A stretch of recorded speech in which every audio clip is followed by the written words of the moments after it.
I'm Judy Warren, 35 years old, a financial manager in Buffalo.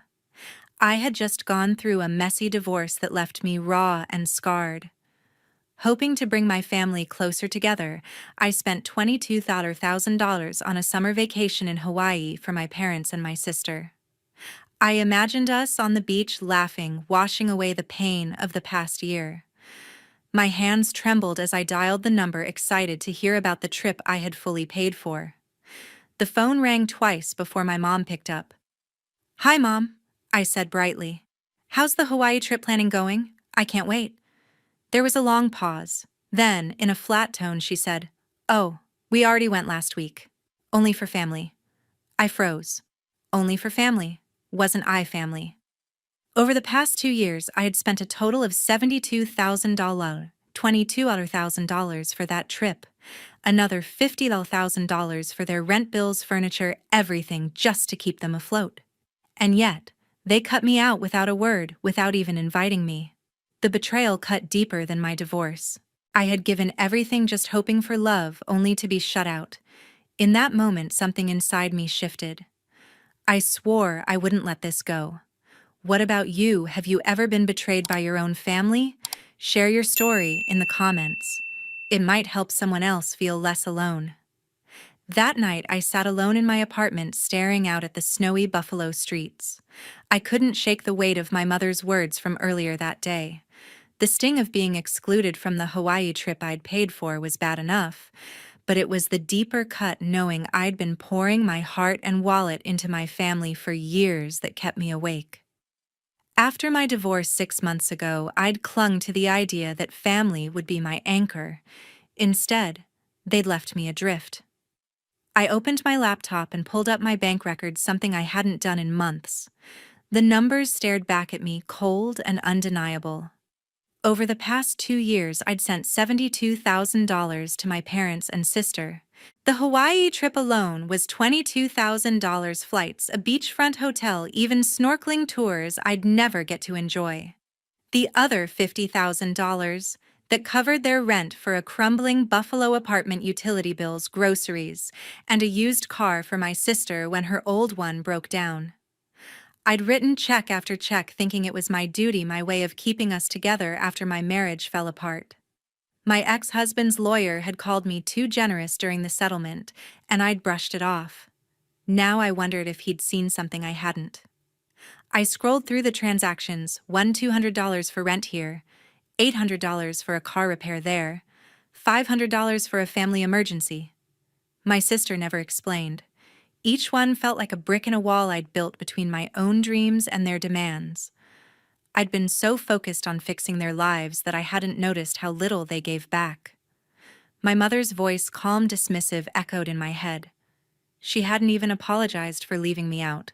My father hadn't called to check on me. My sister, always quick to text for money, hadn't mentioned the trip at all. The realization hit hard. They didn't see me as family, not really. I was their bank account, nothing more. I thought back to the months after my divorce when I'd sit in my office late crunching numbers to make sure I could cover their bills and mine. I'd canceled my own plans, weekend getaways, a new couch, even therapy sessions to keep their lights on. I'd told myself it was temporary, that they'd appreciate it, that we'd be closer for it. But the Hawaii trip proved otherwise. They'd taken my money, planned their escape to paradise, and left me behind in Buffalo's gray slush. My chest tightened, not just from the betrayal, but from the shame of not seeing it sooner. I'd been naive, thinking love could be bought with dollars. I called Ms. Judith Walsh, my financial advisor at the bank, and asked for a meeting first thing tomorrow. I need to review my accounts. I told her, my voice steady despite the knot in my stomach. She didn't ask questions, just said, "Come by at 9. I hung up, feeling a flicker of control for the first time that day. If my family thought they could keep taking without giving, they were about to learn otherwise. I wasn't just hurt, I was done being their safety net.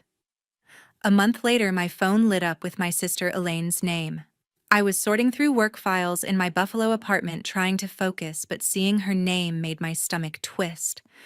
I hadn't heard from her in weeks, not since I'd started questioning everything. I answered, bracing myself. Elaine's voice was all charm, like she was asking for a small favor. "Judy, the landlord's on my case again," she said, her tone light. "Rent's overdue about $2,000. Can you send it today? I'm really stuck." Her words dripped with fake urgency, as if I owed her this without question. I clenched my jaw, picturing her lounging in her apartment, expecting me to fix her problems like always. I didn't hesitate. "Only for family, remember," I said, my voice sharp, cutting through her act. The line went quiet for a moment, then Elaine let out a forced laugh. "What's that supposed to mean?" "We're family, Judy. Don't make this weird." Her tone shifted, a mix of annoyance and coaxing, like she could sweet-talk me into compliance. I saw through it. She hadn't reached out to check on me, not once, not even after everything I'd done for her. Her call wasn't about family, it was about my bank account. "I'm done bailing you out," I said, and ended the call before she could argue. My hands shook, but I felt a surge of clarity. I wasn't going to let her guilt trip me anymore. I opened my banking app right away, my fingers moving fast. I'd set up automatic transfers years ago to cover their rent, while on $200 every month, wired straight to their landlord. I scrolled to the recurring payments section and hit cancel on each one, watching the confirmations pop up. Then I tackled the other autopays: $300 for Elaine's car insurance, $200 for their phone bill, even smaller ones for their internet. Each click felt like shedding a weight I'd carried too long. I double-checked to make sure every transfer was stopped, my resolve hardening. They'd have to figure out their own bills now. I called Ms. Judith Walsh, my financial advisor, to make sure everything was secure. "Ms. Walsh, it's Judy," I said, keeping my voice steady. "I need to lock my accounts completely. No more access for anyone." She was all business as usual. "I've got you, Ms. Warren. Can you come to the bank this afternoon?" I agreed, grabbing my coat and heading out. The bank was a short drive away, and Ms. Walsh had a stack of paperwork ready when I arrived. She walked me through the process: new access codes, two-factor authentication, and alerts for any unusual activity. "This will block any external attempts to touch your accounts," she explained, her pen tapping the forms I needed to sign. I nodded, signing each page, feeling a sense of finality. "You're taking control," Ms. Walsh said, her voice soft but firm. "That's not easy." I gave a small smile, grateful for her support. Sitting there, I thought about how Elaine's call had pushed me to this point. Her fake sweetness wasn't new. She'd always known how to play the role of the struggling sister, leaning on me whenever money got tight. But this time, her call felt like a slap, a reminder that she saw me as a resource, not a person. I'd spent years trying to prove my worth to them, thinking my support would earn their respect. Instead, they'd taken it for granted, assuming I'd always say yes. As I signed the last form, I realized I wasn't just protecting my money, I was protecting my future. I wasn't going to let them drain me anymore. When I left the bank, I felt a quiet strength. Elaine's call had been a bold move, but it backfired. I wasn't the same Judy who'd write checks without question. I knew they'd try again, probably with more than just a phone call. But I was ready. I'd locked my accounts, drawn my line, and I wasn't turning back. The next morning, I was making coffee when I heard cars pulling up outside. The sound of doors slamming made me pause, my mug halfway to my lips. I peered through the blinds of my apartment and saw them: my father, my mother, Elaine, and a man in a suit stepping out of a sleek black sedan. My pulse quickened. I knew this wasn't a social visit. After cutting off their payments yesterday, I'd expected a reaction, but not this fast, and not like this. I set the mug down, steeling myself as the doorbell buzzed, sharp and insistent. I opened the door, and there they stood. My mother's face was pinched, her arms crossed. My father shifted uncomfortably, avoiding my eyes. Elaine stepped forward, her expression a mix of defiance and fake concern. "Judy, we need to talk," she said, her voice dripping with forced sincerity. The man in the suit introduced himself as Mr. Thomas Hayes, their lawyer, his briefcase clutched like a weapon. Ms. Warren, your family is concerned about your recent decisions, he said, his tone clipped. We're here to discuss your financial obligations. Obligations. The word hit like a punch. They weren't here to apologize. They were here to demand I keep funding their lives. Elaine cut in before I could respond. You can't just stop helping us, she said, her voice rising. We're family. You owe us. My mother nodded, her lips tight. You've always taken care of us, Judy. Don't turn your back now. My father finally spoke, his voice gruff. We need that money to get by, Judy. Be reasonable. I felt the air thicken, their words pressing in, trying to guilt me into submission. But I wasn't the same woman who'd written checks without question. I straightened, meeting their eyes. I don't owe you anything, I said, my voice steady. You made that clear when you left me out of your plans. Get out. Elaine's face twisted like she couldn't believe I'd said no. You're being selfish, she snapped. Mr. Hayes raised a hand, his voice calm but firm. Ms. Warren, we can resolve this legally if needed. Your family depends on your support. The threat hung heavy, but I didn't flinch. Then take it to court, I said, stepping back. You're not welcome here. I shut the door in their faces, my heart pounding as I turned the lock. Their voices rose outside, arguing, but I didn't listen. I was done letting them bully me. I grabbed my phone and searched for a local hardware store, my fingers moving fast. I found one a few blocks away and called. Hi, I need new locks for my apartment door and a security camera system, I told the hardware store clerk, a man with a gruff but helpful tone. Can you get someone out today? He promised a technician by noon and gave me a rundown of deadbolts and cameras, motion-activated cloud storage, the works. I felt a rush of relief knowing I was taking steps to protect myself. We'll send Mike over, he said. He's our best. I thanked him and hung up already, clearing space by the door for the installation. By noon, Mike arrived, toolbox in hand. He was a stocky guy in his 40s, efficient and no nonsense. Heard you need some security, he said, inspecting my door. I nodded, explaining I wanted to keep unwanted visitors out. He didn't pry, just got to work swapping out the old lock for a heavy-duty deadbolt and setting up a camera above the door. This'll catch anyone who comes near, he said, showing me the app to monitor the feed. I watched him test the system, the camera's red light blinking, and felt a sense of control I hadn't had in years. Thanks, Mike, I said, signing the invoice. He nodded and left, leaving me with a fortified apartment and a clearer head. I sat down, the new key in my hand, and realized how far I'd come in a day. They'd come to my door thinking they could intimidate me, but I'd held my ground. I wasn't just locking them out of my home, I was locking them out of my life. They could bring their lawyer, their demands, whatever they wanted. I was ready to fight back. 2 days later, I walked into the book club meeting at the Buffalo Library. My nerves were still raw from the confrontation with my family, but I needed a break, a moment to breathe among people who didn't see me as a walking wallet. The room was warm, filled with the familiar faces of my book club friends Martha, Lois, and Evelyn. They greeted me with smiles, but my best friend Janet caught my eye right away. She pulled me aside before we started discussing the latest novel. Judy, you look like you're carrying the world, she said, her voice soft but direct. I sighed, knowing I couldn't hide from her. I spilled everything, the way my family had shown up at my door with a lawyer demanding I keep paying their bills. I told Janet how I'd stood my ground, shut the door in their faces, and had the locks changed. Her eyes widened, but she didn't interrupt, just nodded, letting me vent. When I finished, she squeezed my hand. You did the right thing, she said firmly. They don't get to treat you like that. Her support felt like a lifeline, pulling me out of the isolation I'd been sinking into. I hadn't realized how much I needed someone to just listen.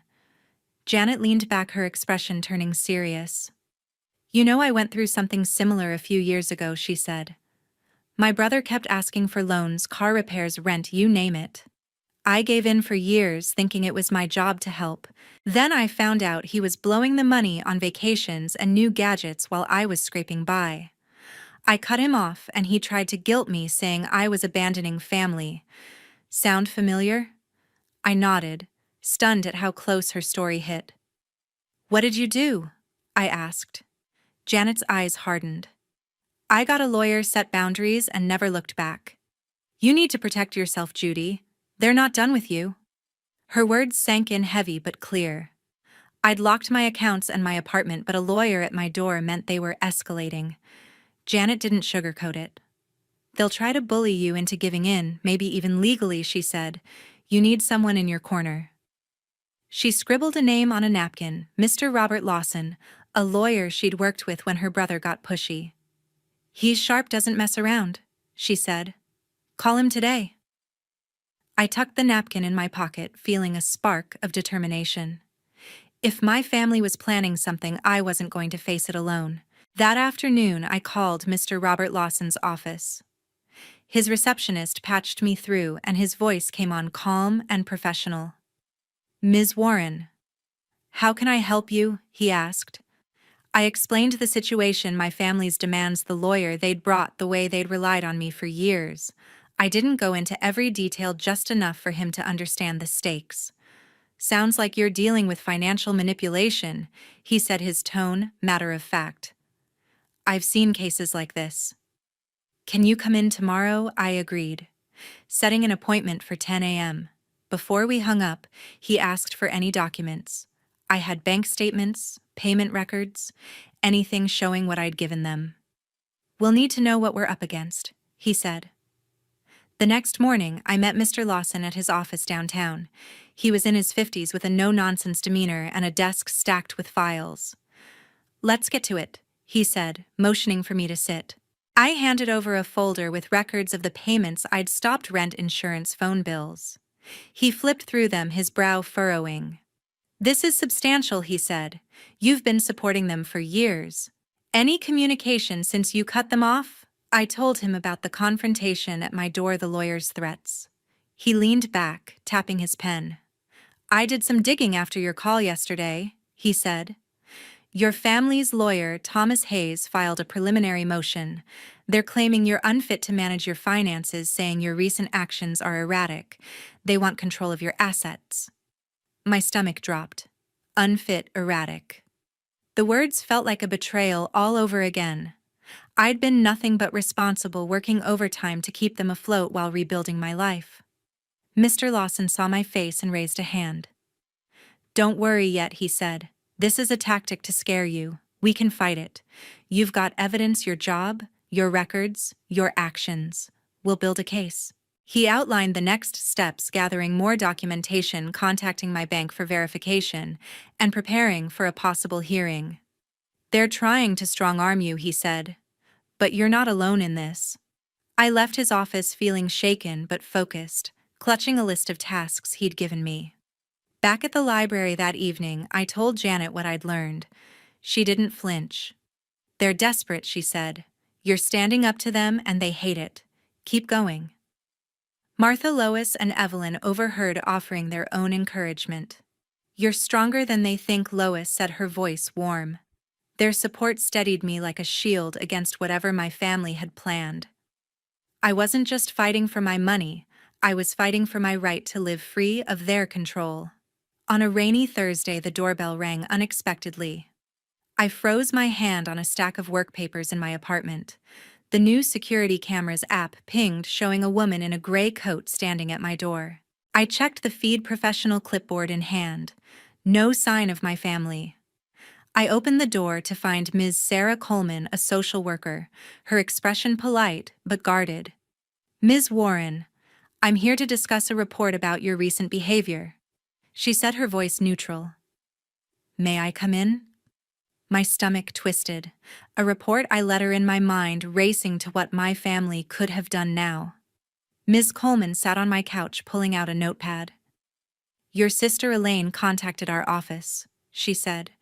She claims you've been acting erratically, making impulsive financial decisions that affect your family's stability. We need to assess your well-being. Erratic. The word stung, a calculated jab from Elaine to paint me as unstable. I took a deep breath, keeping my voice steady. I'm fine, I said. "This is about my family trying to control my money." Ms. Coleman nodded, jotting something down. "I'll need to ask a few questions and review any relevant documents," she said. "This is standard procedure." I didn't hesitate.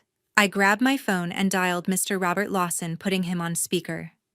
"Mr. Lawson, I've got a social worker here," I said, explaining Elaine's report. His voice came through calm and authoritative. "Ms. Warren, don't worry. Provide Ms. Coleman with your work and financial records. I'll join you shortly." I thanked him and hung up, turning to Ms. Coleman. "I have everything you need," I said, pulling out a folder I'd prepared after meeting Mr. Lawson. It held my job performance reviews, bank statements showing my stable savings, and pay stubs from my role as a financial manager. "I've been managing my finances responsibly," I told her. "My sister's upset because I stopped paying her bills."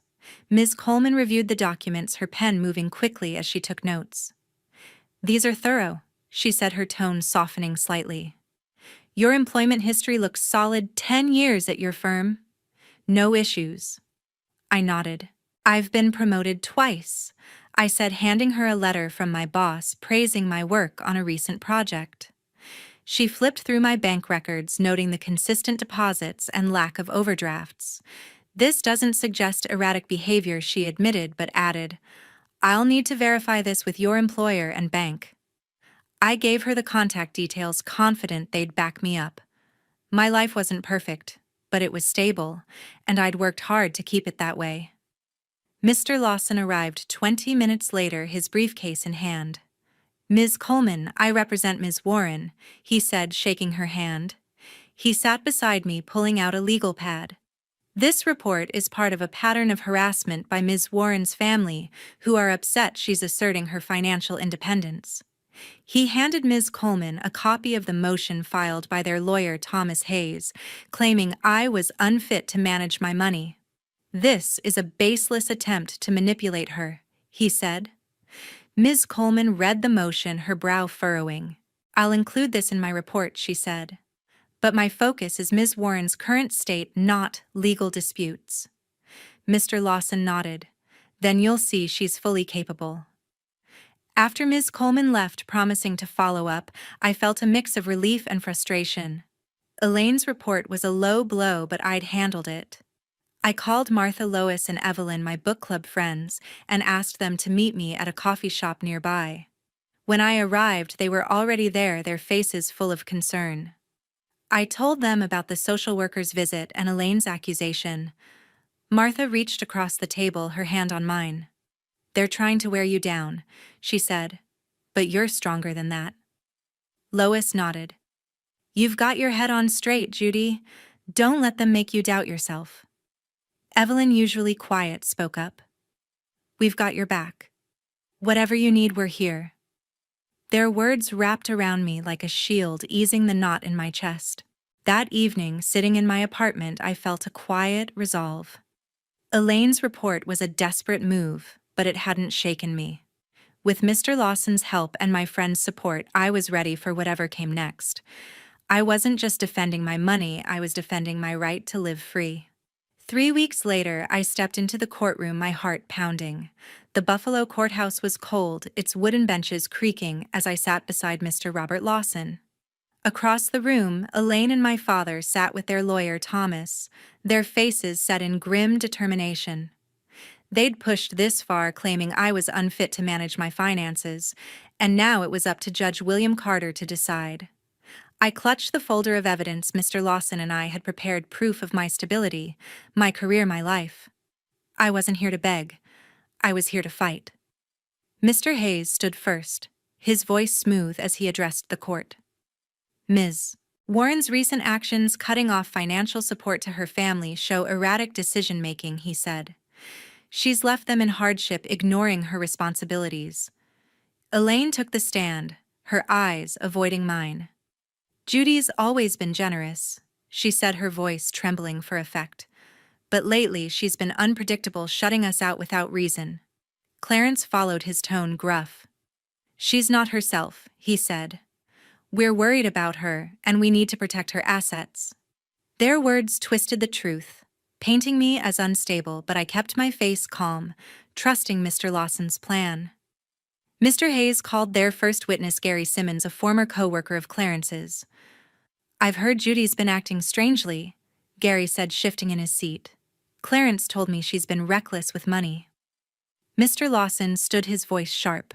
"Objection, hearsay." Judge Carter sustained it, striking Gary's statement. Next came Ellen Parker, a neighbor of Elaine's. "Judy stopped helping her family out of nowhere," she said. "It's not like her." Mr. Lawson cross-examined her. "Have you ever spoken to Ms. Warren directly?" he asked. Ellen faltered. "No, just what Elaine told me." Another objection, another strike. Their witnesses were crumbling, and I felt a flicker of hope. Mr. Lawson called our first witness, Dr. Barbara Klein, a psychiatrist who'd evaluated me after the social worker's visit. "Ms. Warren is fully competent," Dr. Klein said, her voice steady. "She's articulate, manages a demanding job, and makes rational financial decisions." My assessment found no signs of erratic behavior. She presented her report detailing our sessions and my clear-headed responses. Mr. Hayes tried to poke holes, asking about stress from my divorce, but Dr. Klein didn't waver. "Stress doesn't equal incapacity," she said. "Ms. Warren's decisions are deliberate and sound." I took the stand, next, my hands steady despite my nerves. "I supported my family for years," I said, keeping my voice even. "But when I realized they were using me, I set boundaries. That's not erratic, it's self-preservation." I handed Judge Carter my evidence performance reviews from my job, showing consistent promotions, bank statements reflecting stable savings, and emails from my employer confirming my reliability. Mr. Hayes pressed me, suggesting I'd acted out of spite. "I acted out of necessity," I countered. "They demanded money while excluding me from their lives." Judge Carter listened closely, his pen moving as he took notes. Mr. Lawson closed our case, his voice firm. "Ms. Warren's family has no evidence of incapacity, only vague claims and hearsay. Her records and Dr. Klein's evaluation prove her competence. This lawsuit is an attempt to manipulate her into compliance." Mr. Hayes argued back, but his points felt hollow, leaning on emotional pleas about family duty. Judge Carter called a recess, and I sat with Mr. Lawson, barely breathing. "You did well," he whispered. "We've got this." When court resumed, Judge Carter delivered his ruling. "The plaintiffs have failed to provide credible evidence of Ms. Warren's incapacity." He said, his voice clear. "Her financial decisions, supported by documentation and expert testimony, are rational. The case is dismissed." Relief flooded me, my shoulders sagging as Mr. Lawson squeezed my arm. Elaine and Clarence sat stunned, their faces pale. Mr. Hayes gathered his papers, avoiding my gaze. I'd won not just the case, but my freedom from their control. As I left the courthouse, the weight of months lifted. I'd faced their accusations and proven them wrong. My life was mine again, and I wasn't letting anyone take it away. 3 months after the trial, I stood in my new apartment watching the Buffalo skyline. The view was different here. Higher, brighter, with the city's lights stretching out like a promise. I'd moved out of my old place, leaving behind the weight of family visits and accusations. This new space, with its clean walls and uncluttered rooms, felt like a fresh start. I'd spent the morning unpacking, arranging my books and a few plants, making it mine. For the first time in years, I wasn't looking over my shoulder, waiting for the next demand. I'd signed up for a cooking class at a community center nearby, something I'd always wanted to try, but never had time for. The instructor, a cheerful woman named Linda, taught us how to make pasta from scratch. My first attempt was lumpy, but I laughed as I rolled out the dough flour, dusting my hands. "You're getting the hang of it," Linda said, giving me a nod. I felt a spark of pride, small but real. Cooking wasn't just about food, it was about building something for myself, piece by piece. I'd already mastered a decent marinara sauce, and I was determined to tackle risotto next. My evenings were spent planning a solo trip, another step I'd never dared take before. I spread brochures across my dining table circling destinations, Italy maybe, or a quiet beach in Maine. I'd saved enough thanks to the money I was no longer sending to my family. The idea of traveling alone, choosing my own path, felt exhilarating. I jotted down notes: a cooking school in Tuscany, a coastal hike in Acadia National Park. Each plan was a reminder that my life was my own now, not a resource for others to exploit. I'd heard through a mutual acquaintance that my parents and Elaine had moved into a cramped apartment on the edge of Buffalo. Elaine was working 2 jobs now, a cashier at a grocery store and a night shift at a diner to cover their debts. They'd lost the lawsuit, and without my support, their lifestyle had crumbled. Part of me felt a pang remembering the years I'd tried to keep them afloat. But that pang faded fast. They'd made their choices just as I'd made mine. I didn't wish them harm, but I wasn't their safety net anymore. Sitting at my desk one night, I wrote in my journal something I'd started after the trial. The words came slowly at first, then poured out. I wrote about the years I'd spent tying my worth to their needs, believing I had to earn their love with money. I'd thought being generous made me valuable, but it had only trapped me. The trial had forced me to see the truth. My value wasn't in what I gave others, but in who I was. Financial independence wasn't just about bank accounts. It was about freedom to live on my terms. I closed the journal feeling lighter, like I'd finally set down a burden I'd carried too long. I invited Martha, Lois, and Evelyn over to see the new place. They arrived with a bottle of wine and warm smiles, filling the apartment with laughter. "This place suits you," Martha said, admiring the view. Lois raised her glass. "To new beginnings," she said, and we toasted, the clink of glasses echoing in the room. Their support had carried me through the worst, and now they were here to celebrate the best. As we talked, I shared my travel plans, and Evelyn's eyes lit up. "You're going to love it," she said.